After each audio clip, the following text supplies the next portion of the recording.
한 주간 지역 시사의 이슈를 중심으로 사람들의 이야기를 담는 UBC 시사진단. 울산 이슈의 중심에는 저희 시사진단이 함께 하겠습니다. 지난 겨울 코로나 바이러스가 전 세계적으로 확산되면서 이 자동차 산업도 변화하기 시작했습니다. 이제는 단순한 영업 이익을 넘어서 생존의 문제에 직면한 자동차 산업. 자동차 시장은 이제 살아남느냐 마느냐 하는 현실적인 문제에 부딪혔는데요. 저희 시사진단에서는 오늘 전문가와 함께 심층 분석을 해보도록 하겠습니다. 자, 차두원 모빌리티 연구소의 차두원 소장님 나와 계십니다. 어서 오십시오. 예, 반갑습니다. 차두원입니다. 저희가 오프닝에서도 짧게 언급을 했습니다만 자동차 산업이 위기를 좀 맞고 있는데 그렇죠. 코로나19 여파로 판매 부진까지 겪고 있단 말입니다. 네, 이게 네, 저희가 네. 힘들다 하는데 네. 도대체 얼마나 힘든 것인지.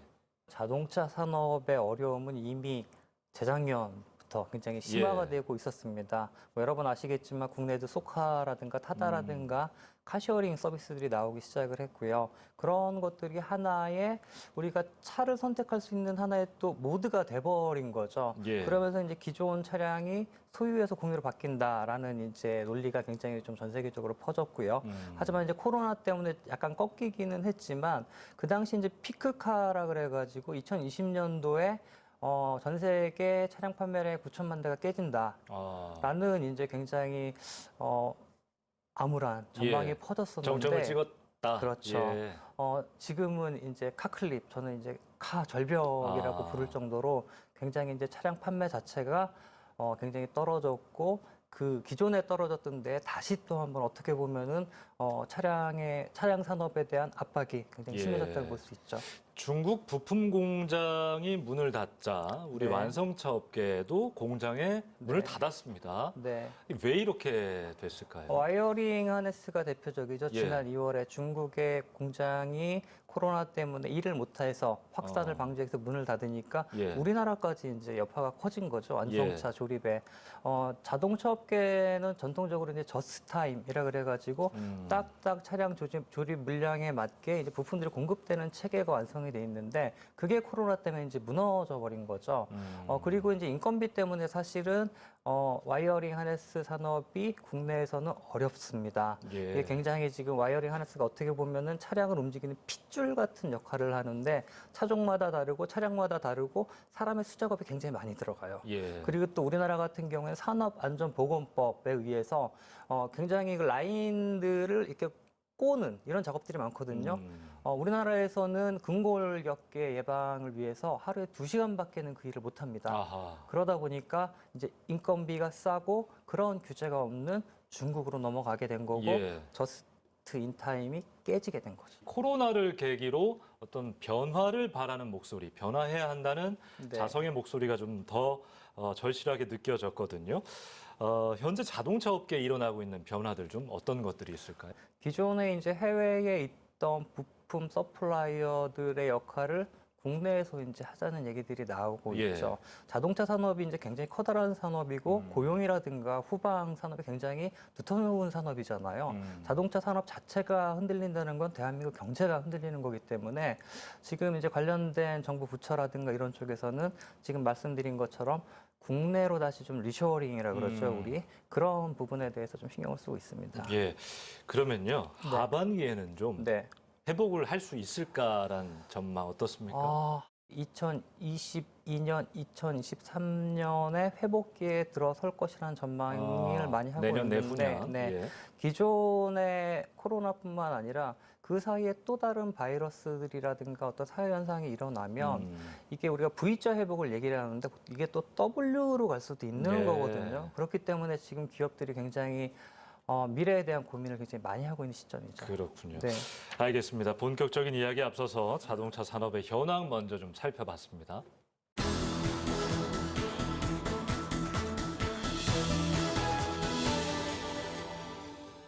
네, 지금부터는 자동차 산업의 구조조정 그리고 미래차 시대에 대한 이야기를 좀 해보겠습니다. 글로벌 완성차 업체들이 구조조정 얘기가 좀 나오고 있던데요. 그렇죠. 어떤 이야기입니까? GM이 이제 처음으로 구조조정에 포탄을 날렸는데요. 결국은 이제 기존의 내연기관 중심에서 전기차와 자율주행 중심으로 가겠다. 예. 그리고 기존의 내연기관 하던 인력들을 내보내기 시작을 한 거죠. 예. 그러니까 작년 11월에 이제 대규모 구조조정을 했고요. 사무직 15%인 8,000명을 해고했고요. 점차적으로 글로벌 공장 7개를 폐쇄를 했습니다. 예. 어마어마한 사실은 숫자인데 단순히 GM뿐만 아니라 닛산 같은 경우에도 인도네시아, 스페인 공장을 폐쇄를 했고요. 뭐 아시겠지만 얼마 전에 한국 사업도 철수를 했죠. 예. 그다음에 영국의 제규어 랜드로버 역시 영국 직원 38,000명 중에 18,000명을 휴직을 시켰습니다. 그렇군요. 르노도 15,000명 감원, 공장 폐쇄. 이게 지금 단순히 수치상으로만 그렇지 굉장히 실제로는 한 산업에 어떻게 보면 굉장히 커다란 전환점에 우리가 예. 와 있다라고 말씀을 드릴 수 있습니다. 지금 말씀 주신 것이 자동차 산업의 어떤 현실이고 그렇죠. 자동차 산업의 패러다임 변화, 인력을 계속해서 줄일 것이다. 많은 전문가들이 이런 지적을 하고 있는데요. 그도 네. 그럴 것이 내연기관 시대에서 이제 완전히 그렇죠. 시대가 바뀌고 있는 중이잖아요. 그렇죠. 그대로 유지하는 것, 인력 구조를 힘들다 보여지는데 우리 소장님 생각은 어떠세요? 기본적으로는 전기차가 기존 내연기관에 비해서 부품이 한 37%가 적습니다. 예. 어떻게 보면은 해당 부품들을 조립하시는 분들의 역할이 사라진다는 사라진다. 얘기거든요. 예. 근데 이게 전부는 아니죠. 지금 많은 자동차 업체들이 이제는 모빌리티 업체라고 선언을 했습니다. 기존 완성차 중에 현대가 죄송합니다. 올해죠. 예. 2020년 소비자 가전 전시회에서 선언을 했죠. 현대는 이제는 스마트 모빌리티 솔루션 프로바이더다. 모빌리티 업체라고 선언을 한 건데요. 예. 이게 현대가 처음이 아니라 글로벌 OEM 중에 현대가 마지막으로 선언을 한 겁니다. 늦었군요. 어떻게 보면. 예, 어떻게 보면 굉장히 늦었죠. 2020년 그 CES에서 가장 많은 관심을 받았던 게 이제 현대의 그 UAM 드론이죠. 유인 드론이 있었고, 그 다음에 이제 도요타의 우븐시티라는 수소에 의해서 작동되는 도시 컨셉, 실제로 내년부터 이제 건설 예정인데 그 두 개가 가장 커다란 관심을 받았는데요. 예. 이제는 완성차 업체가 단순히 차를 만드는다는 게 아니라 그 차들이 다니는 공간 자체를 이제는 설계하겠다라는 예. 개념으로 접근을 하고 그 메이저 플레이어로서의 선언을 한 거죠. 예를 들면 현대는 지금 서울에서 전동 킥보드 서비스도 하고 있고요. 예. 온디맨드 서비스, 그 다음에 구독 서비스, 그 다음에 스마트 시티도 하겠다고 선언을 예. 해가지고 이게 작년, 재작년에 현대야? 라고 굉장히 많은 분들이 당황을 하실 텐데 이 현대 모습뿐만 아니라 글로벌 OEM 예. 혹은 이제 우리가 테크 자이언트라고 부르는 웨이모, 구글의 자회사죠. 자율주행을 하는 그런 쪽도 똑같이 하고 있어가지고 이 자동차 산업의 패러다임 전환이 아니라 자동차 회사가 모빌리티 회사로 어떻게 전환되는지 그 정점에 지금 서 있다고 말씀드릴 수 있죠. 지금까지 생산 현장에서 자동차를 직접 조립하고 만들던 노동자들도 네. 그런 시대가 변화하면서 생산 공정을 축소한다든지 이런 변화를 좀 받아들여야 한다라는 말로도 들리는데요. 그럴 예. 수밖에 없죠. 이미 기존에 이제 사람이 했던 역할을 기계가 대신하는 거 뭐 당연하고 수율도 높고 생산성도 높습니다. 그리고 또 최근에 관심을 받는 게 코봇이라는 게 있습니다. 코봇이요. 협력 로봇이라 그러거든요. 로봇이 아무리 잘 만들어도 사람의 어떤 그 섬세성, 예. 섬세함을 못 쫓아가거든요. 그러다 보니까 특정 공장에서는 사람과 기계가 같이 일을 하는 그런 형태의 로봇들도 공급이 되고 있어가지고 이 노동의 형태뿐만 아니라 그 일하는 방식 그것들이 점점 변하고 있는 그런 시점이죠. 예. 완성차 제조사와 네. 부품 벤더 그동안은 굉장히 수직적 관계를 유지해왔잖아요. 대한민국이 특히 심했죠. 예, 이거를 네. 이제 수평적으로 협업 관계로 가야 한다. 네. 이런 이야기들 많이 나오는데 이게 네. 어떤 이야기입니까? 현대를 중심으로 이제 수직 계열화돼 있지 않습니까? 그리고 이제 품질 우선주의로 굉장히 품질을 맞추는데 급급을 했습니다. 예. 그래서 이제 티어 1, 2, 3 계속 내려가면 이 밑에 분들을 만나보면 세상이 변하는 건 알고 내연기관이 없어지는 건 알고 모빌리티가 중요한 건 아는데 대응할 여력이 없는 거예요. 아하. 현대가 대책이라면 그분들은 거의 몸살날 지경이었잖아요. 근데 그게 좀 이제는 바뀌어야 된다는 거죠. 예. 이분들도 뭐 스스로 아니면 현대의 지원에 의해서 가지고 있는 기술 혹은 새로운 기술을 습득해서 새로운 모빌리티 아니면은 첨단 자동차 분야에 분명히 뛰어들어야 되고 뛰어들면 기존에 새롭게 시작하는 업체보다는 굉장히 노하우가 많이 쌓여 있잖아요. 예. 그런 것들을 활용을 할 수 있거든요. 저희가 지금 처음부터 진행을 하면서 우리 소장님 모빌리티란 말 참 많이 쓰신 것 같은데 일단 이 모빌리티란 개념이 뭔지부터 좀 듣고 가볼까요? 외발, 음. 한 발로 움직이는 원일 퍼스널 모빌리티도 많습니다. 예. 원일에서 자동차 4휠까지, 그 다음에 이 그라운드, 땅에 다니는 것부터 하늘에 다니는 것까지 모두 다 지금은 모빌리티라고 불러요. 예. 그리고 생산해서 소비자에게 파는 것까지 서비스 디자인 폐기까지 하는 업체들도 자신들을 모빌리티 업체라고 부릅니다. 아하. 그러니까 탈 것의 모든 것. 예. 갖고 굉장히 범위는 넓지만 모빌리티라 그러면 다양성, 그 다음에 사용자 경험, 온디맨드. 예. 이게 이제 기존 교통 시스템과 좀 차별화되는 그렇군요. 그런 부분이고 지금 완성차 업체들이나 해외 테크 자이언트들이나 인터넷 기업들이나 굉장히 많이 지금 집중해서 달려들고 있죠. 모빌리티 시대의 자동차의 역할과 기능이 네. 많이 달라질 것 같은데요. 우리 사람은 사실은 자동차와 뗄래야 뗄 수가 없습니다. 예. 태어나서부터 병원에서 집까지 자동차 타고 오고요. 그랬네요. 그다음에 이제 뭐 사망하면 장례식 예. 장까지도 이제 이 자동차를 타고 가는 굉장히 밀접한 존재인데 자동차의 역할이 바뀐다기보다는 자동차와 또 다른 모빌리티 디바이스들, 이제 우리 탈 것들은 디바이스라고 부르거든요. 네. IT 관점에서 아하. 디바이스들 간의 경계가 좀 무너지는 것 같습니다. 서울에도 전동 킥보드가 보통 한 회 사람들이 1.5km를 탑니다. 예. 전기 자전거는 2.5km를 타요. 그런데 되게 재밌는 게 택시입니다. 서울의 택시 1회 주행거리 분포 1위가 1에서 2km로 한 20%를 타요. 재밌네요. 이들이 택시를 대체하는 겁니다. 예. 옮겨가겠군요. 옮겨가는 거죠. 아하. 이런 식으로 이제 탈 것들 간의 경계가 서서히 붕괴가 되고 우리 UAM 같은 경우에는 모 업체에서 뭐 2025년도에는 모범 택시 가격으로 탈 수 있게 하겠다라고 예. 얘기를 했는데 그게 진짜 실현이 가능하다면 네 바퀴 우리 그라운드와 에어의 경계도 무너질 수는 있죠. 예. 예.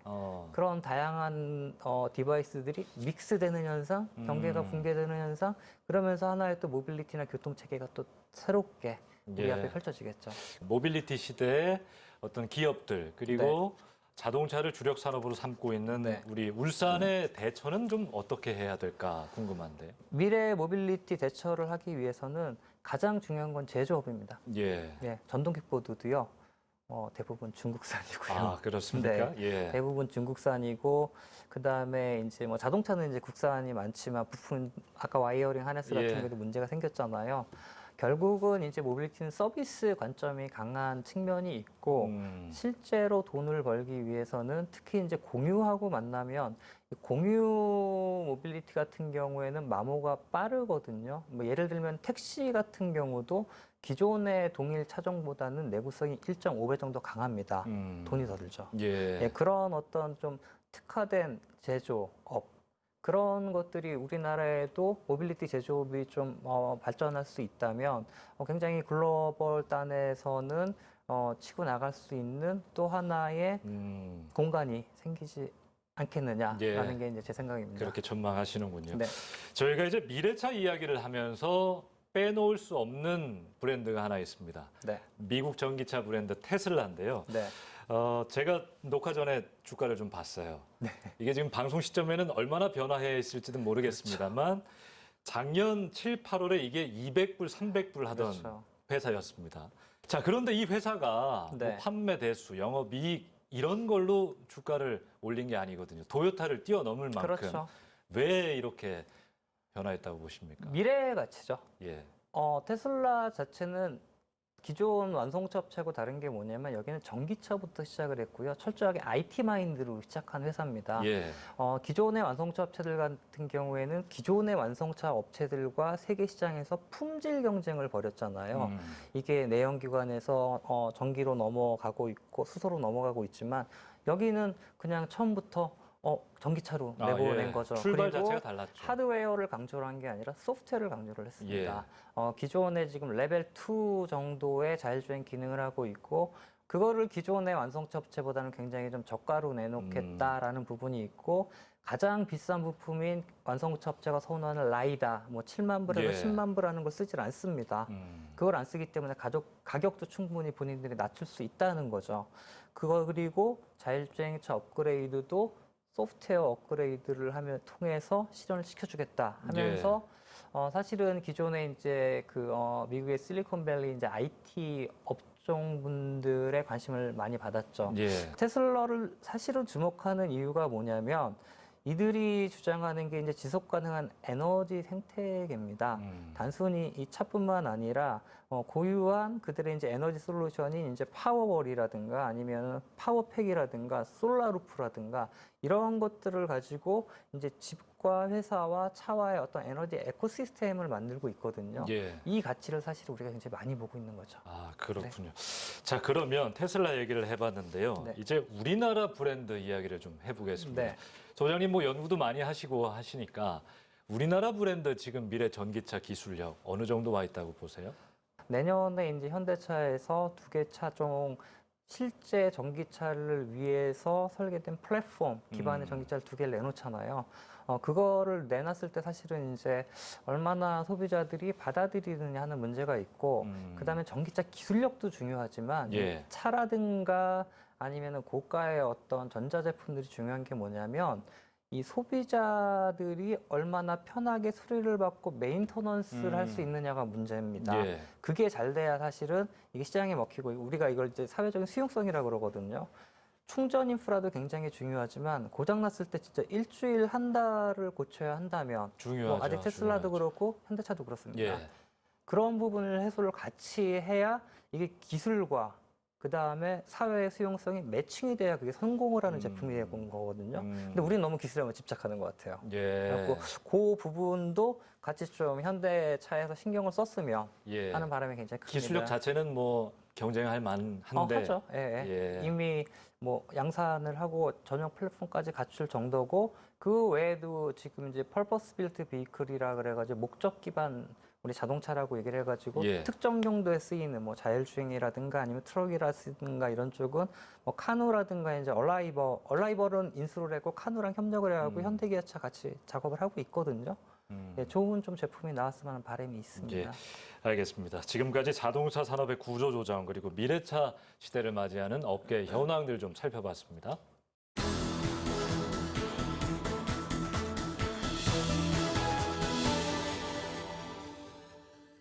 네, 코로나19가 지금 단기적 충격을 넘어서 장기적으로 어떤 변화의 패러다임을 만들고 있는 것 같은데요. 그동안 저희가 쭉 이야기를 했습니다만 소장님 생각하시기에 네. 자동차 산업의 패러다임은 어떻게 변화할 것 같습니까? 물론 이제 사람 타는 차의 패러다임은 자율주행으로 갈 것이고 그 다음에 이제 차량 내 우리 클린텍이라고 그러죠. 어떤 바이러스나 이런 먼지를 예. 제거해주는 그런 기술들이 분명히 많이 도입이 되고 있고 현대차도 시도를 하고 있습니다. 예. 근데 이제 코로나가 들어오면서 가장 크게 변한 시장은 사람이 아니라 짐을 나르는 자동차입니다. 아, 네. 그러니까 대표적인 게 이제 네오릭스라는 중국 업체가 있는데 예. 그 자율주행 레벨 4, 그러니까 특정 지역 내에서는 사람이 관제하지 않고 다니는데요. 그 차가 이제 그 방역을 시작을 했고요. 예. 그 다음에 이제 병원에 치료받는 분들과 의료진을 위해서 의료용품이라든가 밥을 배달하기 시작을 했습니다. 예. 근데 거기만 한 게 아니라 미국에서도 똑같은 현상이 벌어졌고 여러 군데에서 이 현상이 지금 벌어지고 있어가지고 이 딜리버리 로봇이라고 부릅니다. 우리가 이제 자율주행 차의 하나의 카테고리를 놓는데 그게 이제 굉장히 좀 각광을 받을 것 같고요. 얼마 전에 서울에서 공동 잠깐 그 오피스텔에 하던 등장을 했죠. 그 다음에 또 하나가 언택트를 위한 또 이제 소형 딜리버리 로봇들이 굉장히 관심을 받을 예. 것 같습니다. 우리나라에도 뭐 건대라든가 몇 군데서 지금 시범 운행이 되고 있는데요. 예.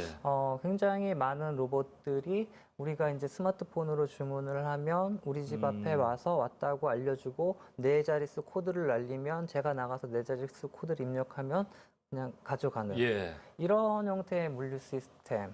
아, 이 굉장히 좀 관심을 받고 있고 한동안 좀 지속적으로 가지 않을까 하는 생각을 합니다. 그렇군요. 변화보다는 진화라고 표현하는 게 맞는 것 네. 같아요. 이런 진화의 속도는 잘 따라가고 있는지 아니면 선도하고 있는지 궁금해요. 자율 주행이라든가 지금 전기라든가 수소 쪽 같은 경우에는 사실 경쟁자들이 굉장히 많아요. 예. 경쟁자들이 많고 몇몇 업체들이 치고 나가 있는데 현대가 앞서가는 입장은 아닙니다. 분명히 몇 년 뒤를 가고 있는데 예. 체제가 바뀌면서 정의선 수석 부회장 체제로 오면서 예. 이 따라가는 속도가 굉장히 빨라졌죠. 격차가 좀 줄었다. 그렇죠. 예전에는 이제 혁신을 수행하는 방법론이 현대는 기존에는 내부적인 혁신만 굉장히 중요시했습니다. 그러니까 내부 직원분들이 굉장히 힘들었죠. 예. 네. 근데 이제 지금은 우리가 외부 혁신을 좀 추진을 하고 있죠. 뭐 앱티브에 2조를 투자를 해서 자율주행에 레벨 4, 5를 만든다든가 예. 기타 뭐 인공지능 업체에 투자를 한다든가 아니면은 UMN을 우버랑 같이 한다든가 그런 형태가 벌어지고 있어가지고 이제 그런 형태가 어느 정도 성공하느냐에 따라서 그 다음에 얼마나 괜찮은 업체와 얼마나 케미가 잘 맞아서 개발하느냐에 따라서 사실은 진화 속도가 빨라질 수도 있고 네. 늦어질 수도 있는 거죠. 현대와 SK, 뭐 K 배터리 그렇죠. 그런 어떤 시너지가 분명히 좋은 효과를 낸다고 보시는 건가요? 저는 굉장히 필요하다고 봅니다. 예. 왜냐하면 시장에서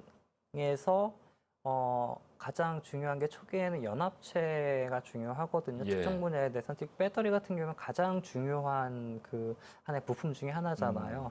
일본이 그런 걸 되게 잘해요. 예. 일본 같은 경우에는 지금 뭐 자율주행이라든가 모빌리티는 소프트뱅크하고 도요타가 이제 모네 테크놀로지라는 회사를 만들고 나머지 일본 업체들이 지분을 투자해서 같이 움직이고 있습니다. 예. 그러니까 굉장히 미래 산업이고 어떻게 보면 국가 관점에서 보면 이게 이제 성장 동력이거든요. 미래의 먹거리. 그렇기 때문에 지금 말씀하신 얼라이언스 같은 경우는 굉장히 중요한 의미를 가지고 있고 제가 보기에는 그런 얼라이언스는 앞으로 계속돼도 예 웰컴이죠. 예, 웰컴이다. 네. 그렇습니다. 업계에서는 네. 완전 자율주행차, 아까 단계를 말씀하셨지만 5단계 정도의 네. 완전 자율주행차는 향후 몇 년간 좀 힘들지 않겠나 이런 네. 좀 어렵다고 보시는 것 같아요. 그런데 신호가 없는 고속도로나 뭐 자율주행 전용 도로나 이런 것들 만들면 좀 가능하지 않겠나라는 생각도 있거든요. 그렇죠. 그러니까 예. 예를 들면 미국에서는 지금 트럭 자율주행에 굉장히 관심을 받고 있습니다. 예. 미국 같은 경우에 트럭이 이제 그 넓은 미국의 실핏줄이라고 부르죠. 클래스 8, 그 굉장히 큰 트럭 있잖아요. 예, 예. 걔네가 이제 다니면서 동서부 사막을 가로지르면서 물류 배송을 많이 하는데 이제 예. 그 부분에 대해서 이제 자율주행 투입이 가장 먼저 진행될 것 같습니다. 왜냐하면 사실 또 일자리 얘기인데 그분 드라이버 분들이 굉장히 인건비도 비싸고 예. 3D 업종 굉장히 오래 한 번 나가면 일주일 한 달 나가니까 그렇죠.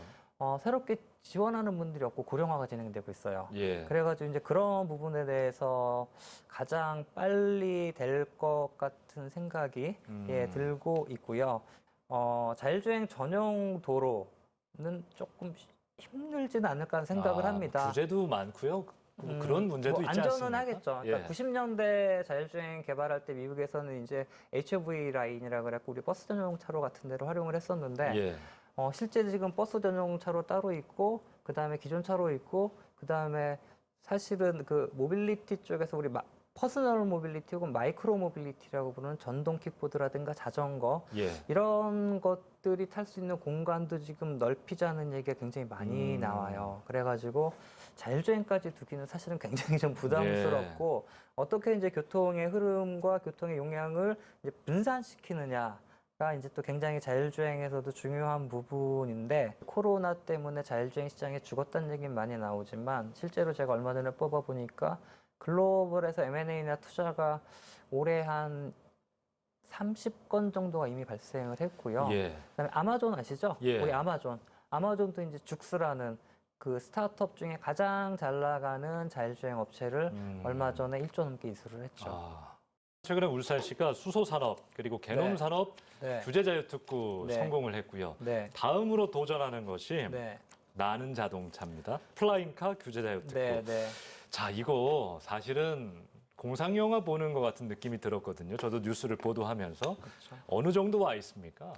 우리는 이제 현대자동차하고 우버하고 같이 개발했다고 이제 발표를 했고요. 예. 이제 정부가 얼마 전에 이제 관련 로드맵을 내놔서 2025년도에 상용화하겠다. 2025년도에 얼마 안 남았죠? 예. 일단은 초기 단계이기 때문에 굉장히 많은 분들이 필요하고 그다음에 생산도 이게 아마 자동차처럼 라인 생산이 아니고 아마 그 이제 스마트 팩토리 형태 아니면은 그 이제 스몰 팩토리 형태로 우리 비행기 만들듯이 아마 만들 예. 거거든요. 그럼 다른 체제이기 때문에 그거에 대한 준비가 굉장히 필요하고 실제로 이제 울산 같은 경우에는 이제 규제 자유특급 플라잉카를 이제 좀 따를 욕심이 굉장히 많은 거잖아요. 예. 우버 같은 경우에는 실제로 이 UAML을 하기 위해서 가장 먼저 작업을 한 게 뭐냐면은 커뮤니티 인게이지먼트 프로그램이란 것을 했습니다. 예. 그게 즉, 뭡니까?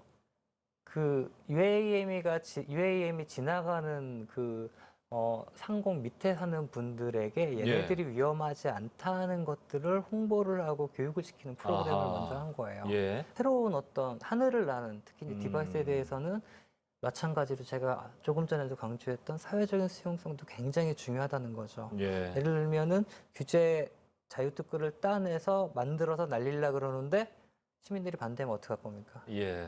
예, 그런 전략을 같이 취해야 되고 저도 2025년에 봤으면 좋겠습니다. 기대되네요. 탔으면 예. 좋겠습니다. 어떤 모습일지. 아마 태아 광면으로 예. 쭉 따라갈 겁니다. 예.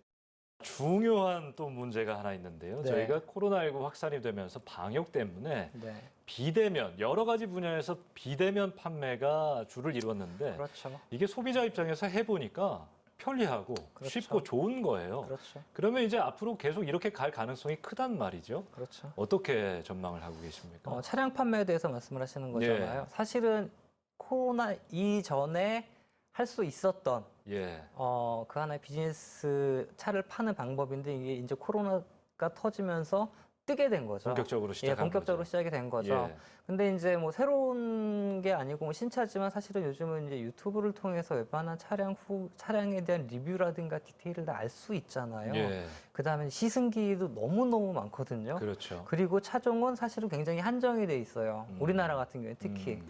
그런 상황에서는 언택트를 떠나서 이제 많은 분들이 편리함을 추구를 하는 거죠. 예. 편리함을 추구를 하면서 이제 차량을 이제 그 온라인이라든가 이렇게 이제 주문을 할 수 있는데 이거 역시 이제 코로나와 언택트가 엮이면서 많은 관심을 갖게 된 거. 판매와 영업에서도 변화가 그렇죠. 반드시 좀 필요하다. 그렇죠. 이렇게 그리고 보시는 영업 거죠. 공간과 그다음에 실제로 지금 충전 공간, 그다음에 이제 주유 공간도 차량이 진화함에 따라서 서비스들이 발전하고 모빌리티가 들어가면서 많은 기업들이 새로운 비즈니스 모델을 예. 그쪽에 만들고 있어요. 알겠습니다. 오늘 분석을 해보는 시간이었는데요. 이야기하면서 또 반드시 풀어야 할 숙제들을 좀 많이 안겨주신 것 같은데 긴 시간 함께해 주셔서 고맙습니다. 네, 감사합니다. 네, 현대 자동차를 비롯한 많은 기업들은 바이러스와 끝나지 않는 전쟁 속에서도 이 자동차 산업의 미래를 준비하고 있습니다. 이제는 자동차 산업의 패러다임이 변화하면서 장기적 생존 가능성을 가진 기업으로 거듭날 방법을 모색할 때입니다. 시청해 주신 여러분 고맙습니다.